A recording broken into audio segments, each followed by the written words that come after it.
Hey YouTube, my name is Dr. Daniel Kaplan and my mission is to make psychology accessible to all. It's been a couple weeks. I've been fighting off a cold and the holidays as well have kind of gotten in the middle of making a couple videos. But I received a request about communication in relationships. And if I could kind of go into that a little more. And I said yes. So today I'm going to talk about what John and Julie Gottman refer to as the four horsemen of the apocalypse. Now, you may know what the four horsemen of the apocalypse are. It's a kind of symbolic threat to the destruction of the world. But in this case, we're going to talk about the four factors that could result in the destruction of your relationship. So without further ado, let's get into it.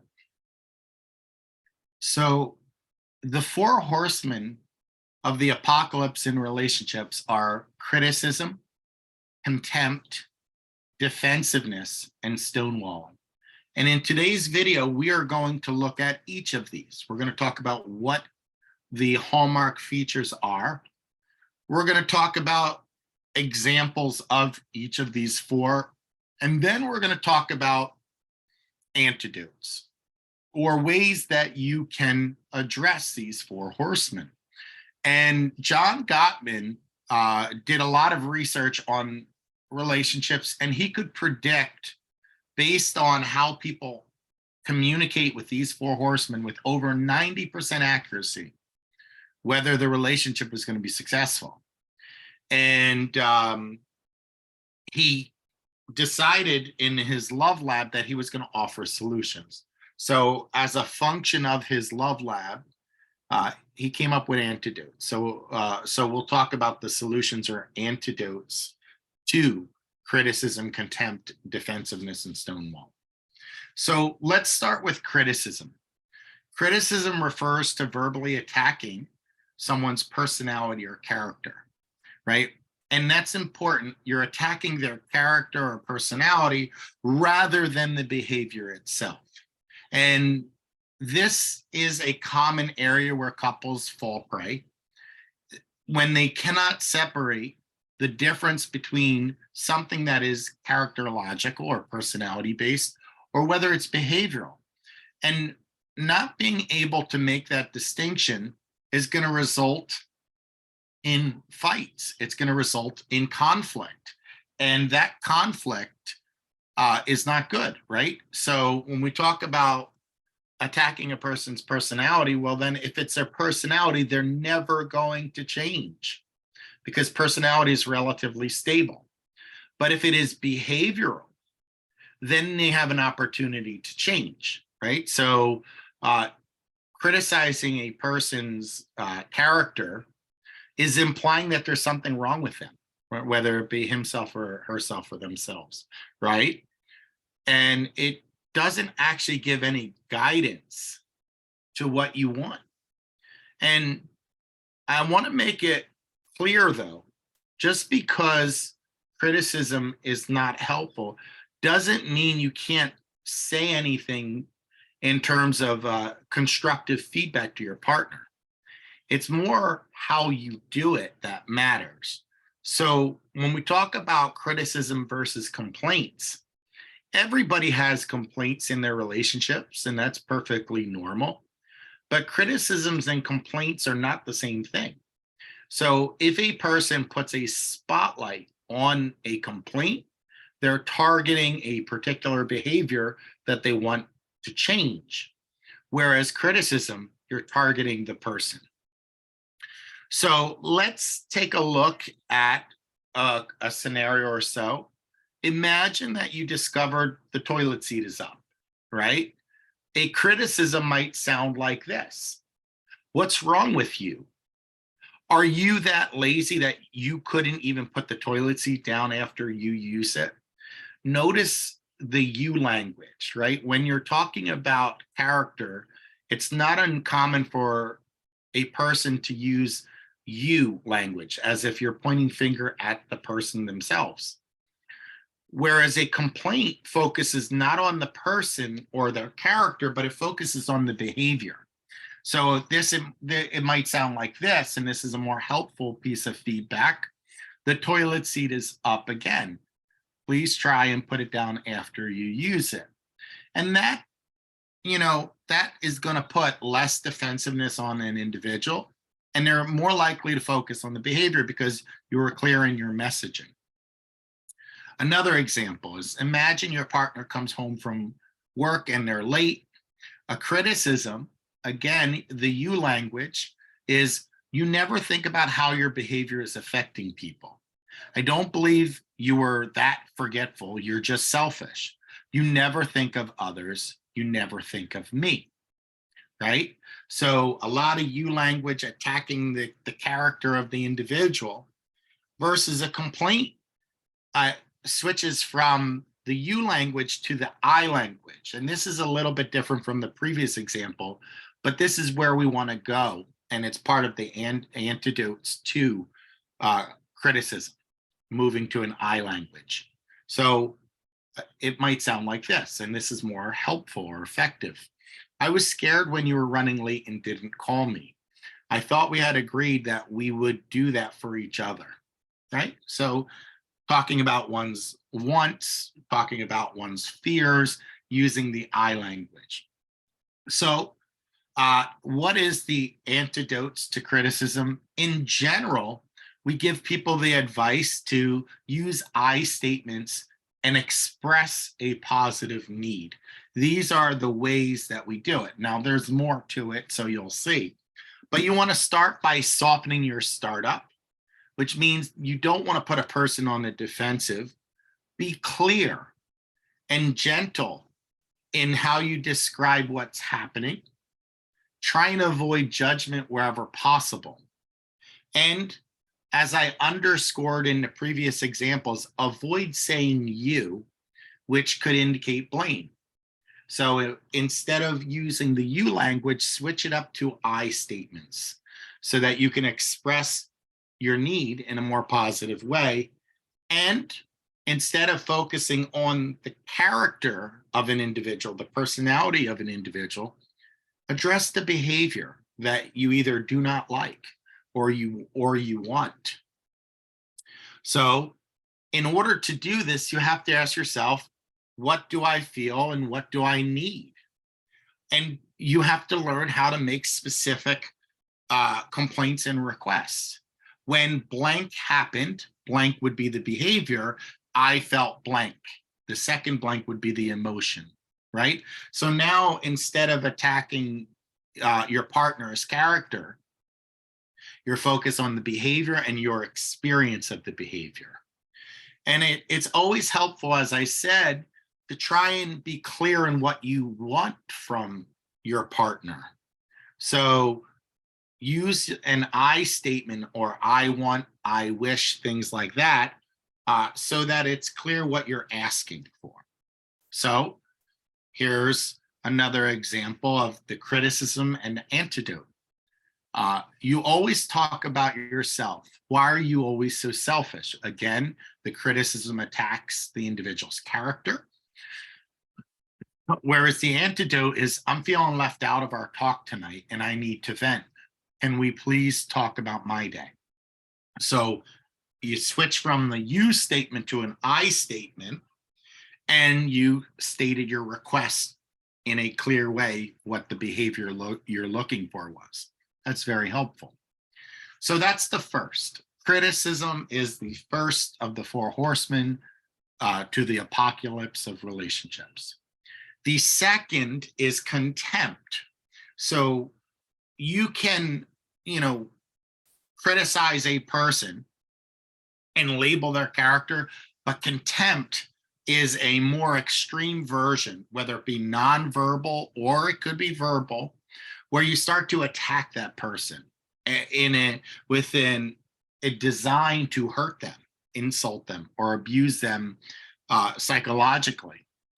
This is not helpful either, right? Because when you have contempt of your partner, it shows disrespect to your partner, and it kind of presents you as if you have the moral high ground or you're above them.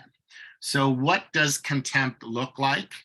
So it could be nonverbal things like eye rolling or sneering, or it could be verbal, where you're calling them names, you're using biting sarcasm or hostile humor, and nothing is going to be more harmful to your relationship than creating contempt for one another. Here's an example of contempt. Now, this is an example of contempt without a solution. You're tired. Cry me a river. I've been with the kids all day, running around like mad to keep this house going. And all you do when you get home from work is flop down on that sofa like a child and play those idiotic video games. I don't have time to deal with another kid. Could you be any more pathetic? So there's this loathing of the partner, right? And it's designed, this language is more than just labeling their personality. It's designed to put them down and to wound them. And it's hurtful, right? So contempt is the next stage and it creates some problems. So how do we deal with contempt? Instead of loathing your partner or attacking them or wounding them, try and build a culture of appreciation where you recognize the positive qualities in your partner and find gratitude for their positive actions. And I say that gratitude or appreciation is incredibly important. It's one of the three pillars of what I believe to be successful relationships. So acknowledging what a person does, because your partner doesn't have to do anything for you. Anything they do for you, they choose to do. So showing some appreciation is important. So you express appreciation, gratitude, affection to your partner, and this will create an emotional buffer. And you, generally speaking, want to have, in a non-conflict situation, about 20 positive experiences to one negative experience. And in a potential conflict situation, you still want to have at least a 5-to-1 buffer.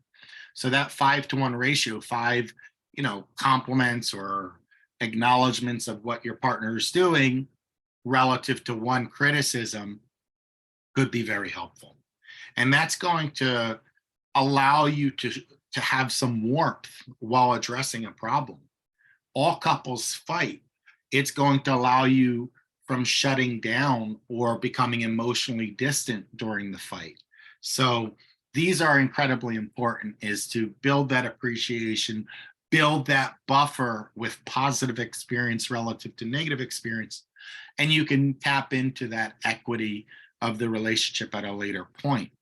And another example of what you can do as an antidote to contempt is catch your partner doing something right and tell them and let them know you appreciate them for what they're doing. That is incredibly important. Now, other factors that we want to keep in mind with contempt is be aware of your thoughts, feelings, and behaviors and what it is that's truly upsetting you. And when you're trying to articulate what's upsetting you, try and speak respectfully, even if you're angry at the person. You don't need to do low blows, hit below the belt, and attack the person. You're just like your mother. You're just like your father. Examples like that. You want to be very behavior specific. You want to also let go of narratives you might write for yourself, which results in either righteous indignation or innocent victimization. And in couples, relationship problems are shared responsibility.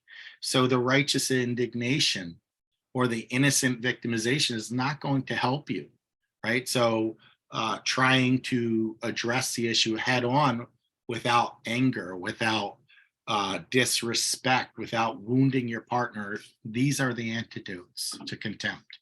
So let's take a look at an example of contempt with an antidote. So contempt might sound like this: you forgot to load the dishwasher again. Oh, you are incredibly lazy, and then rolls one's eyes.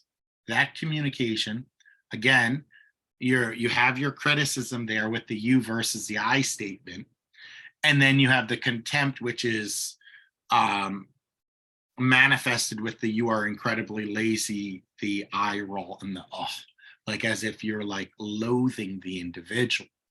So an antidote might be to the same scenario. I understand that you've been busy lately, but could you please remember to load the dishwasher when I work late? I'd appreciate that. So now you're communicating your need. You did use the you statement, but it was a you statement of compassion. I understand that you've been busy lately, right? And then you have your ask versus you with a finger point. That's much different. The third of the four horsemen is defensiveness. If you have criticism and contempt, it is natural for a person to try and shield themselves from attacks, right? So defensiveness is where a person tries to protect themselves or defend their innocence from a real or imagined or perceived attack. So instead of addressing what our partner might be saying, we might make excuses because we're on the defensive. We might cross complain, which means that instead of addressing their point, we issue our own complaint of them. We might also use yes, but. That yes, butting language is negating what they have to say. And all of these behaviors suggest defensiveness.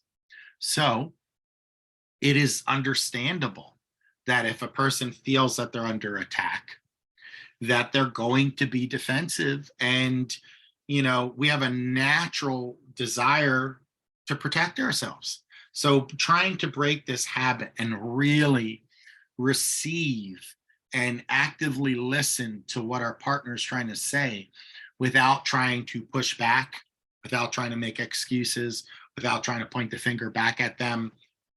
That's very hard because we're wired to protect ourselves.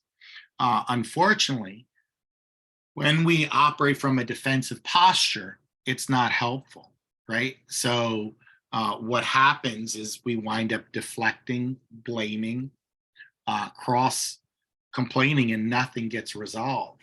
So let's talk about antidotes to defensiveness. The biggest antidote to defensiveness is to take responsibility. That is to say, accept your partner's perspective and offer an apology for any wrongdoing, right? So even though it's natural to be defensive, try and take it all in. Try and listen and receive what they're trying to say. And if there's something, even a kernel of truth, for that which is true, acknowledge it and focus on the thing that you can acknowledge and apologize for, right? So no matter what, when you accept the feedback, it's going to de-escalate a situation. Saying like, I hear you, and what you say matters to me because ... That is a powerful way of de-escalating a situation. It is a powerful way of letting your partner know you're receiving their feedback.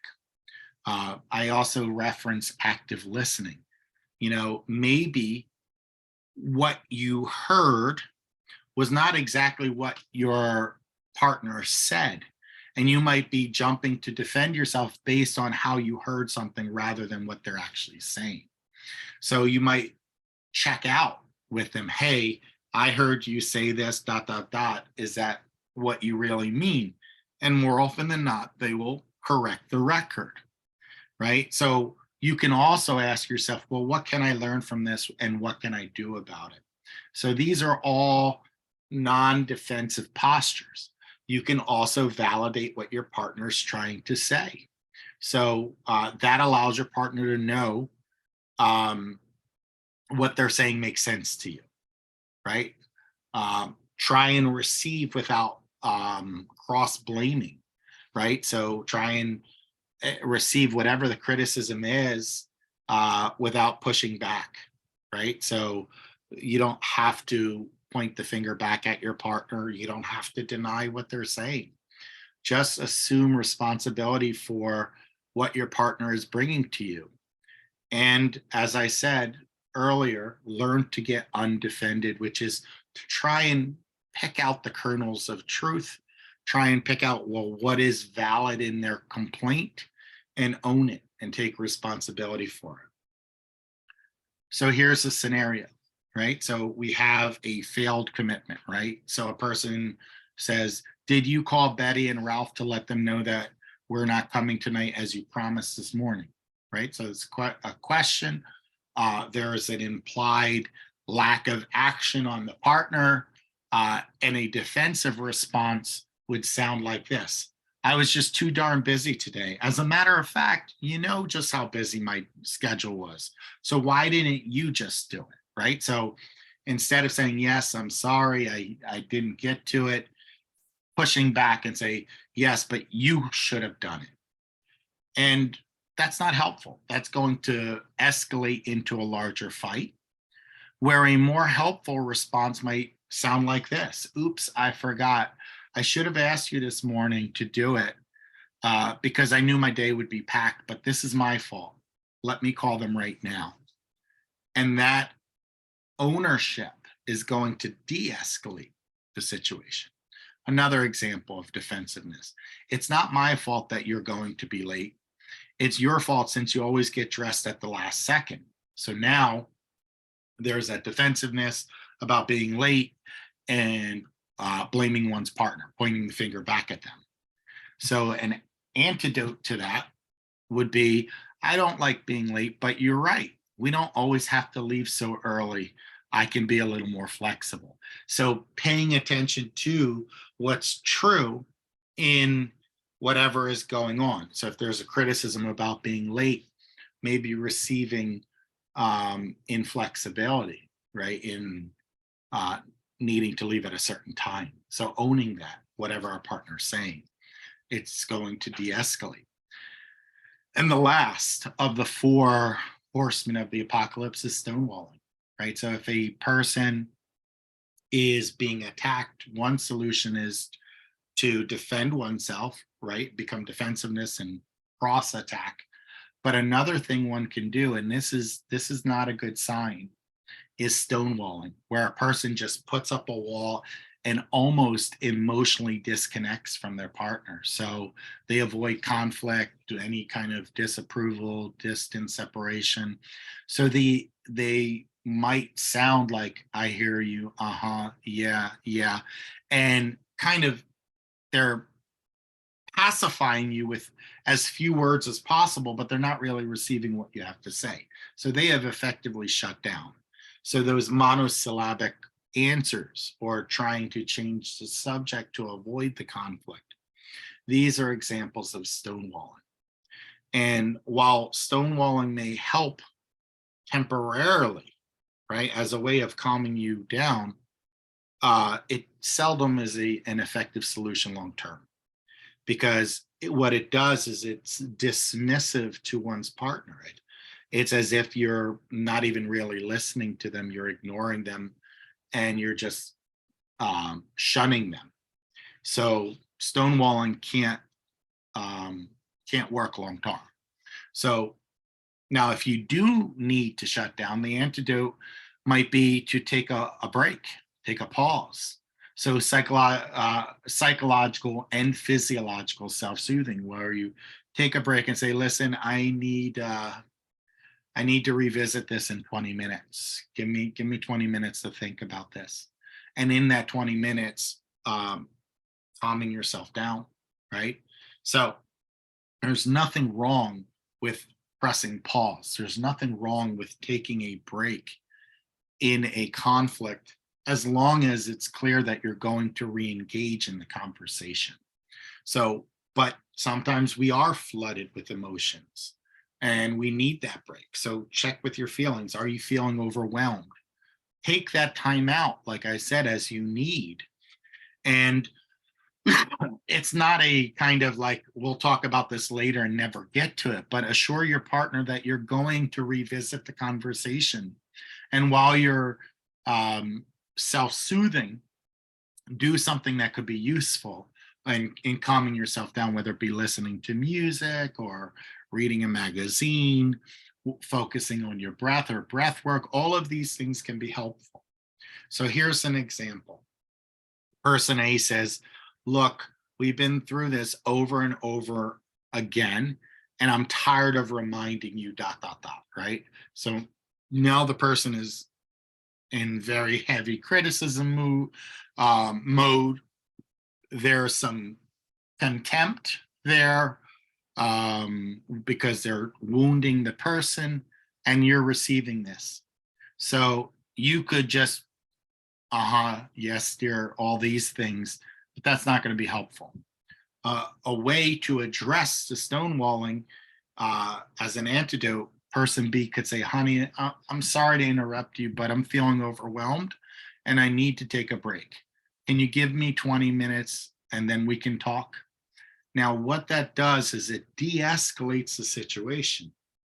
It doesn't put the person in a position for defensiveness or stonewalling. It allows them to reset physiologically, and then they revisit the conversation with cooler minds. And that is our very brief recording on the 4 Horsemen. Again, I'm sorry I've been absent in recording videos lately. Like I said, I haven't been feeling all that well, and the holidays have gotten in the way.